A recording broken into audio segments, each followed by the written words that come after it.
SBP न्यूजमध्ये आपले स्वागत. सौर कृषी पंप योजनेपासून अल्पभूधारक शेतकरी वंचित, शेतजमीन अट ठरते जाचक. शासनाने सौर ऊर्जेचा वापर वाढवण्याचे धोरण अवलंबले. कृषी पंपांना विजेचा अधिक वापर होतो ही बाब लक्षात घेऊन मुख्यमंत्री सौर कृषी पंप योजना आणली.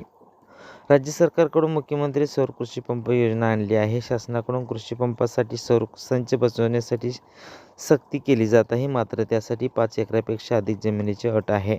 परिणामी छोट्या शेतकऱ्यांची यामध्ये मोठी अडचण होत आहे. सौर कृषी पंप योजनेतील काही अटीमुळे शेतकरी योजनेपासून वंचित राहत आहे. पारंपरिक पद्धतीने वीज निर्मितीचा खर्च मोठा आहे. याशिवाय पर्यावरणाची न भरून निघणारी हानी होत आहे. त्यामुळे सौर ऊर्जेकडे पर्याय म्हणून पाहिले जाऊ लागले आहे. शासनाने सौर ऊर्जेचा वापर वाढवण्याचे धोरण अवलंबले.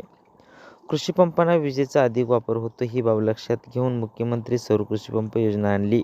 या योजनेच्या लाभासाठी 3 अश्वशक्तीच्या सौर कृषी पंपासाठी 5 एकरापर्यंत शेतजमिनीची तर 5 किंवा 7.5 अश्वशक्तीच्या सौर कृषी पंपासाठी 5 एकरापेक्षा अधिक शेतजमिनीची अट आहे.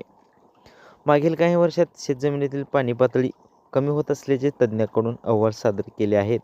शेतकऱ्यांनी विंधन विहीर काढल्यास अपवाद वगळता 300 ते 400 फुटापेक्षा खाली पाणी लागत आहे. या विंधन विहिरीतून पूर्ण क्षमतेने पाणी उचलायचे असल्यास 3 अश्वशक्तीचा पंप ताकद कमी पडत आहे. यासाठी 5 किंवा 7.5 अश्वशक्तीच्या पंपाची गरज लागते.